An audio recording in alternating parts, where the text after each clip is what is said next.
Jemaat Tuhan, silakan berdiri untuk menghadap Tuhan dan menyembahnya serta memuliakan namanya karena kasih-Nya besar atas kita.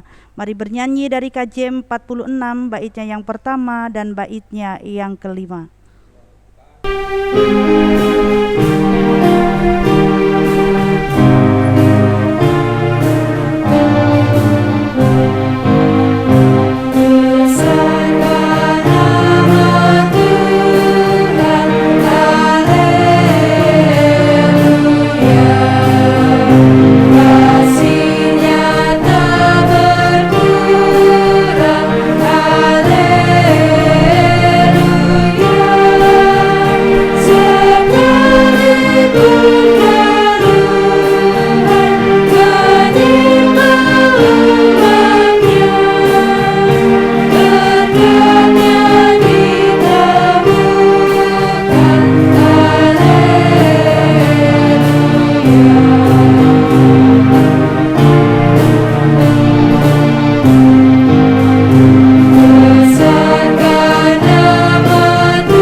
Mari kita berdoa.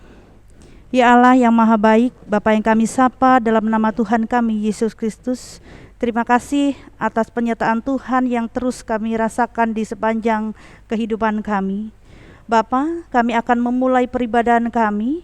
Bapa, pimpin kami dengan kuasa dan Roh Kudus Tuhan, agar apa yang kami dengar melalui firman Tuhan itu kiranya mampu kami lakukan di dalam kehidupan kami, pribadi lepas pribadi. Terima kasih ya Tuhan, Bapa berkati peribadahan kami dari awal, pertengahan hingga akhir, hanya ke dalam tangan dan pengasihan-Mu saja. Demi Yesus Kristus, Tuhan dan Juru Selamat kami sudah berdoa. Amin. Jemaat dipersilakan duduk.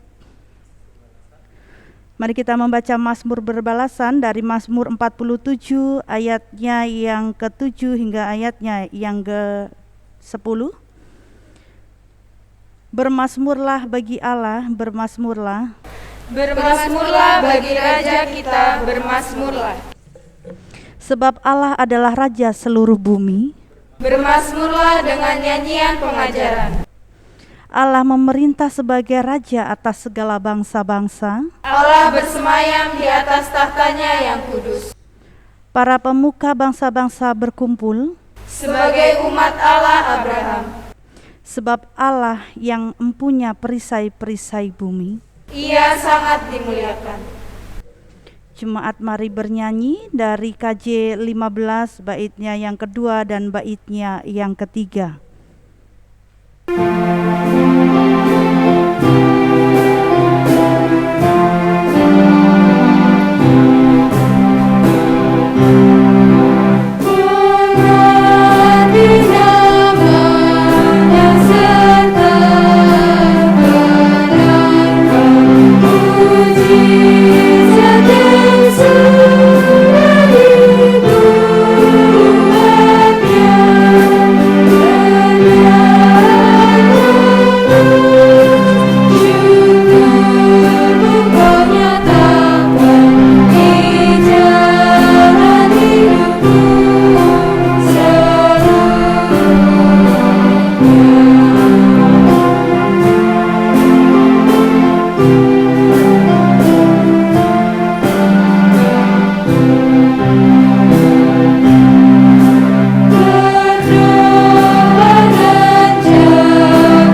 Jemaat yang Tuhan Yesus kasihi, sebelum membaca dan merenungkan firman Tuhan, marilah kita berdoa.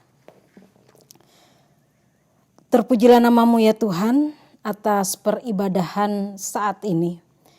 Berilah firman-Mu untuk kami baca dan renungkan bersama, agar perjalanan kehidupan kami selalu berada di dalam kehendak Tuhan. Ya Roh Kudus, bimbinglah kami mendengar suara Tuhan dan memahami kehendak-Mu. Amin. Jemaat Tuhan, marilah berdiri untuk mendengar firman Tuhan berdasarkan bacaan Alkitab dari Kitab Roma pasal 13, Roma 13 ayat 6 dan ayat yang ke-7. Roma 13 ayat 6 dan 7 menyatakan demikian. Itulah juga sebabnya maka kamu membayar pajak, karena mereka yang mengurus hal itu adalah pelayan-pelayan Allah. Bayarlah kepada semua orang apa yang harus kamu bayar. Pajak kepada orang yang berhak menerima pajak, cukai kepada orang yang berhak menerima cukai, rasa takut kepada orang yang berhak menerima rasa takut, dan hormat kepada orang yang berhak menerima hormat. Demikian pembacaan Alkitab. Berbahagialah semua orang yang mendengar firman Tuhan dan melakukannya. Terpujilah Tuhan Yesus. Haleluya.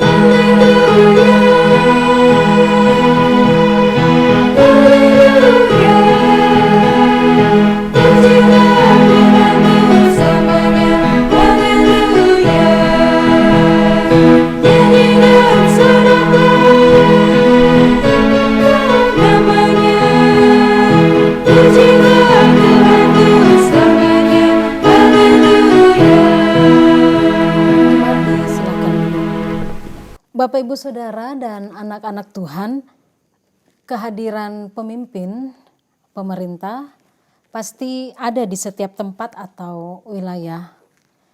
Kehadiran pemerintah tidak hanya di kota besar, tetapi di kota kecil, bahkan tempat yang terpencil sekalipun, pasti tidak lepas dengan kehadiran pemerintah. Pembacaan Alkitab saat ini merupakan surat Paulus kepada jemaat di Roma, juga menuliskan tentang pemerintah. Walaupun pembacaan ini hanya 2 ayat, tetapi mari kita memahaminya dalam satu bagian utuh dengan ayat-ayat sebelumnya, yaitu yang dimulai dari ayat 1. Dalam konteks jemaat saat itu, Rasul Paulus menuliskan tentang siapa yang dibenarkan Allah. Pertama-tama Paulus menyampaikan tentang Injil, yaitu bahwa Injil didasarkan pada janji Allah kepada Abraham, nenek moyang umat Israel yang oleh imannya membuat ia diterima oleh Allah. Yang kedua, Rasul Paulus juga menuliskan tentang hukum Taurat.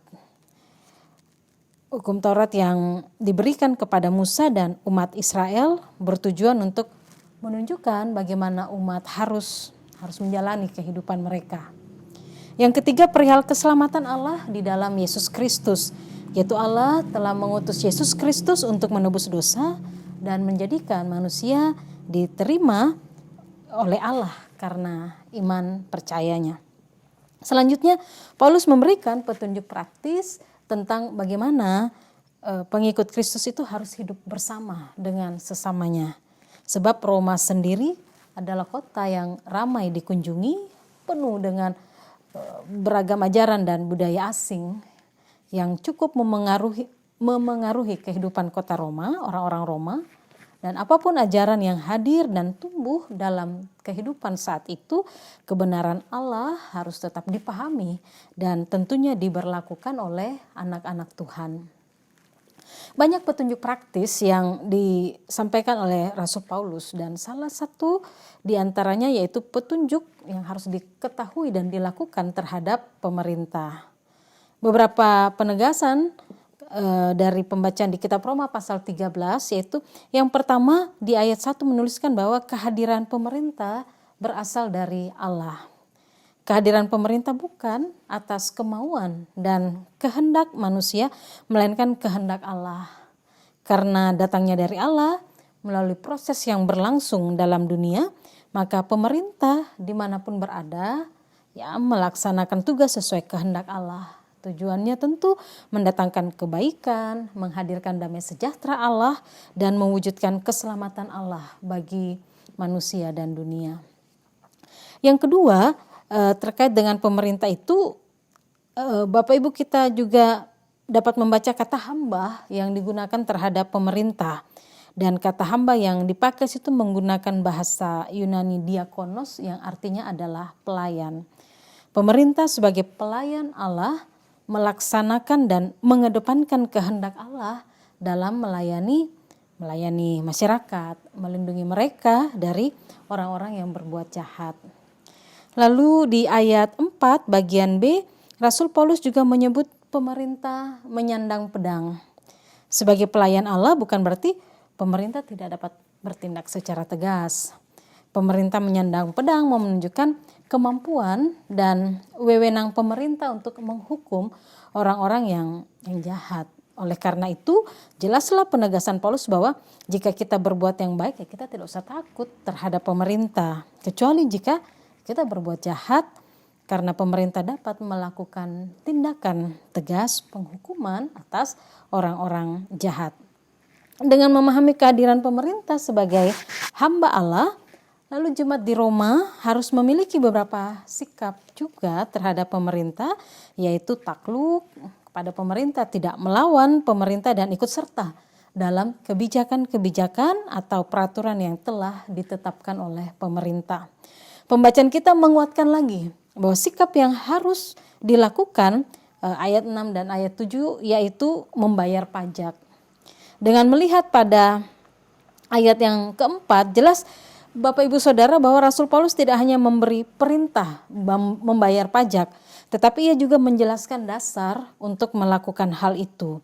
Ia menjelaskan bagaimana ketaatan atau kesediaan untuk membayar pajak itu ya memang bertujuan untuk kebaikan diri kita sendiri dan juga kebaikan bersama.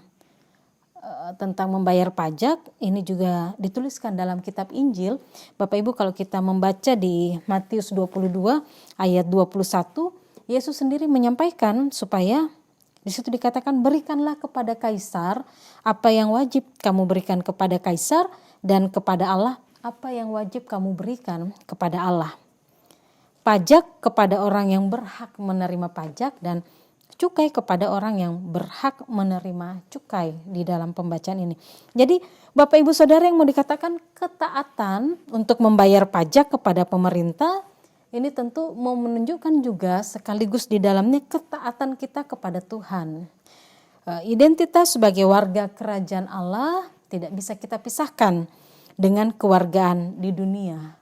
Karena kita pun diutus Tuhan dalam dunia ini, kalau kita membaca di kitab Yeremia 29 ayat 7, agar mengusahakan kesejahteraan kota. Pajak merupakan salah satu upaya untuk mendatangkan kebaikan dan kesejahteraan dalam dunia ciptaannya.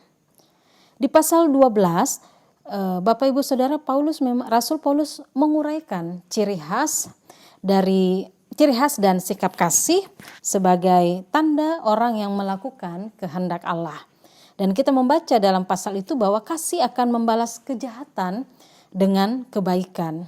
Dan selanjutnya dalam pasal 13 ayat 1-7 sikap kasih tersebut diterapkan juga dalam hubungan dengan pemerintah. Apa yang kita bayar tidak dibatasi pada masalah uang saja.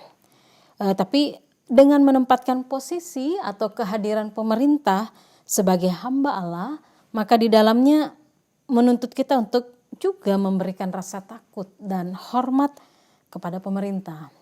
Jangan kita puas dengan ketaatan-ketaatan yang lahiriah saja, tetapi maksudnya lahiriah seperti membayar pajak dan tetapi juga sekaligus di dalamnya menghormati pejabat dengan sikap dan perkataan.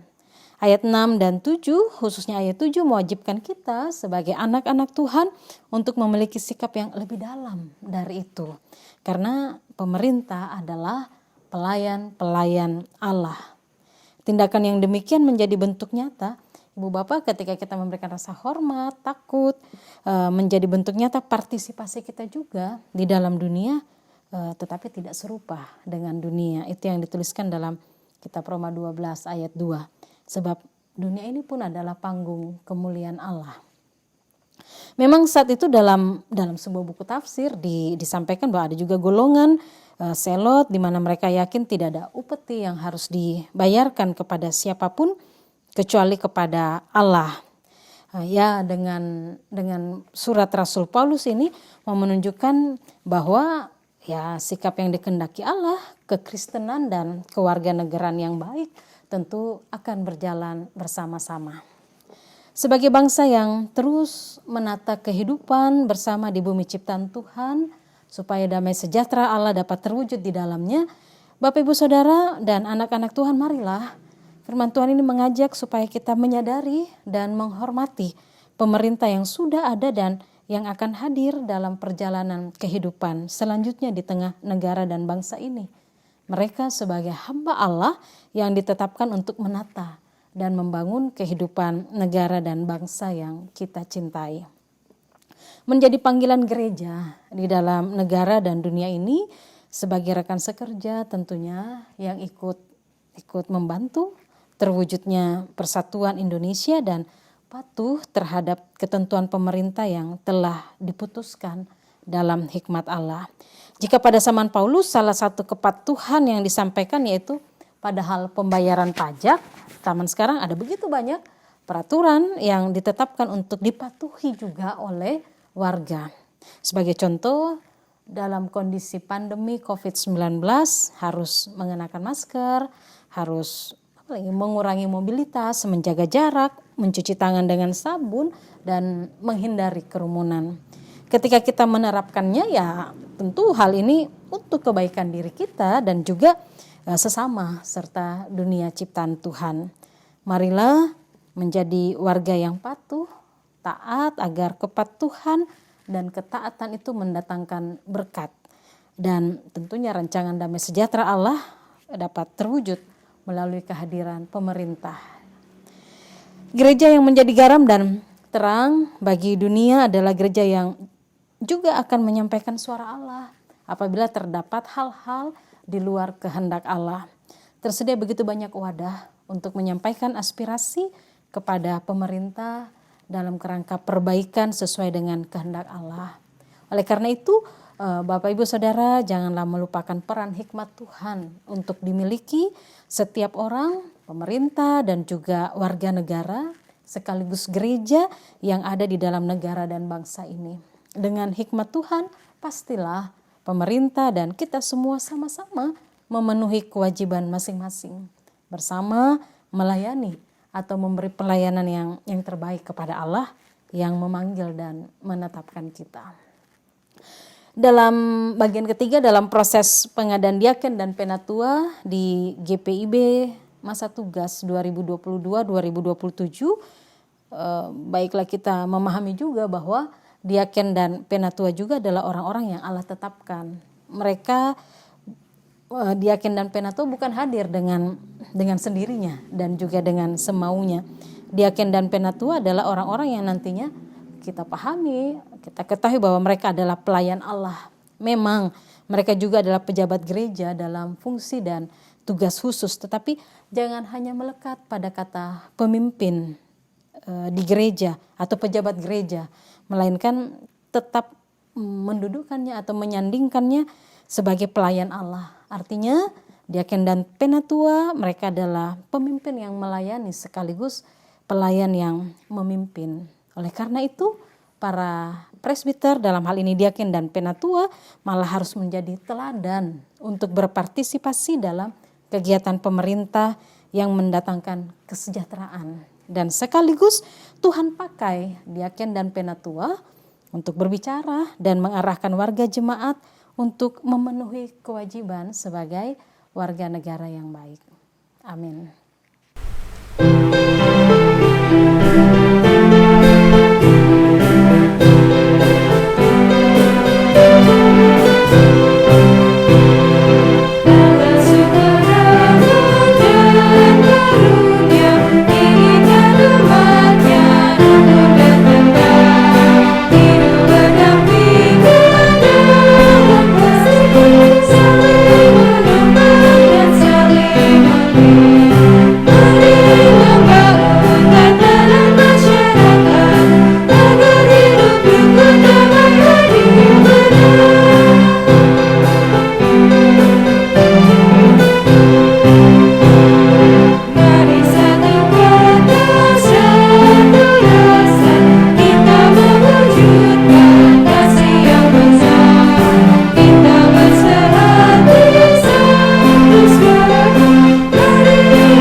Bapak Saudara, marilah kita berdoa.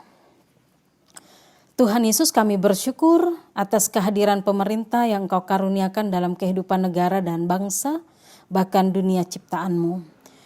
Kami memohon kesehatan dan kekuatan, hikmat serta sukacita bagi pemerintah dalam melaksanakan tugas yang Tuhan percayakan. Biarlah damai sejahtera Allah terwujud dalam kehidupan negara dan bangsa Indonesia. Seluruh warga negara juga dapat berjalan bersama untuk saling membangun tatanan masyarakat yang rukun, adil, damai, dan kebaikan-kebaikan lainnya. Tuhan Yesus, gereja Tuhan yang ada di dalam negara dan bangsa ini, topanglah agar dapat berjalan bersama untuk mendatangkan kebaikan Tuhan. Proses pengadaan diaken dan penatua masa tugas 2022-2027 di seluruh jemaat GPIB kiranya tetap di dalam tuntunan-Mu Tuhan Yesus Sang Kepala Gereja, sehingga kehadiran pemimpin yang melayani dan pelayan yang memimpin dapat terwujud di dalam kasih karunia Tuhan. Kami memohon berkat atas kerja dan usaha seluruh umat Tuhan. Biarlah curahan berkat Tuhan berlimpah dalam kehidupan umat Tuhan, dalam setiap kerja, usaha, dan karya yang dilakukan setiap hari. Berilah sukacita dalam segala keberadaan umat Tuhan, berilah kesembuhan di tengah kesakitan, kekuatan, di dalam kelemahan, dan dampingilah umat-Mu di dalam segala keberadaan mereka. Topanglah umat Tuhan dengan kuat kuasa-Mu sehingga akan tetap tenang dan menyerahkan sepenuhnya hidup dan masa depan kami hanya di dalam tangan kasih Tuhan. Dalam segala keberadaan umat Tuhan, kami percaya Engkau Allah yang akan tetap setia menyertai. Oleh karenanya ya Tuhan, ketika kami masih akan tetap melanjutkan gumul dan juang masing-masing, kami pun akan tetap bersukacita di dalamnya karena kami tidak sendiri, kami ada bersama dengan Tuhan. Kami menyerahkan setiap rumah tangga umat Tuhan, damai sejahtera dan cinta kasih Kristus kiranya tetap ada di dalamnya dan mengikat seluruh kehidupan seisi rumah tangga keluarga besar kami. Pimpinlah kami dan seisi rumah tangga Tuhan agar selalu berada di dalam Tuhan dan Tuhan pun ada di dalam kami dan keluarga kami. Dengarlah doa kami Bapa, karena kami memohonkan semuanya hanya di dalam nama Tuhan Yesus. Dan kami mau mengakhiri doa kami dalam doa Bapa kami secara bersama-sama. Bapa kami yang di sorga, dikuduskanlah nama-Mu, datanglah kerajaan-Mu, jadilah kehendak-Mu di bumi seperti di sorga. Berilah kami pada hari ini makanan kami yang secukupnya, dan ampunilah kami akan kesalahan kami, seperti kami juga mengampuni orang yang bersalah kepada kami. Dan janganlah membawa kami ke dalam pencobaan, tetapi lepaskanlah kami dari yang jahat.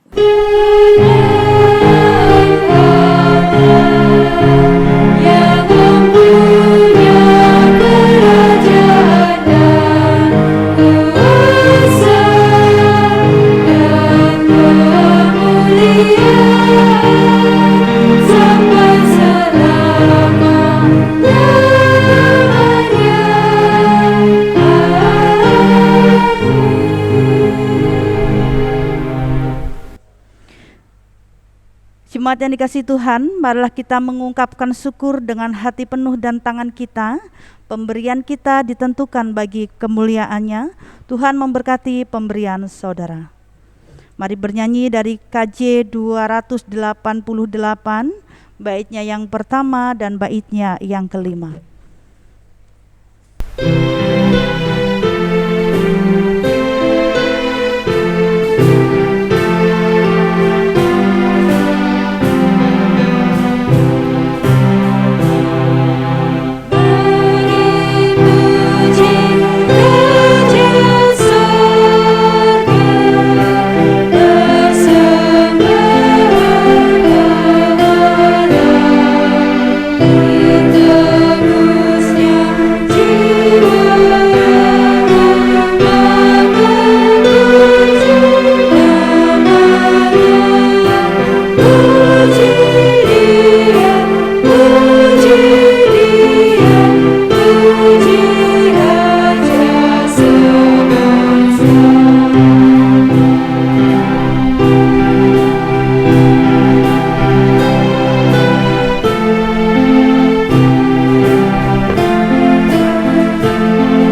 Bapak Ibu, mari berdiri untuk menyerahkan persembahan kita kepada Tuhan dalam doa syukur. Mari kita berdoa. Ya Yesus, Tuhan kami, saat ini kami telah memberikan persembahan sebagai tanda syukur hati kami atas berkat yang Kau berikan kepada kami melalui kerja dan usaha kami. Kami juga bersyukur dan menyembahkannya kepadamu karena Engkau layak untuk menerimanya. Terimalah dan kuduskan persembahan kami agar bisa berguna bagi pelayanan kasih dan keadilan bagi sesama kami. Demi Yesus Kristus, Tuhan dan Juru Selamat kami sudah berdoa dan mengucap syukur. Amin.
Bapak Ibu Saudara, sekarang arahkanlah hati dan pikiran kita kepada Tuhan dan terimalah berkat-Nya.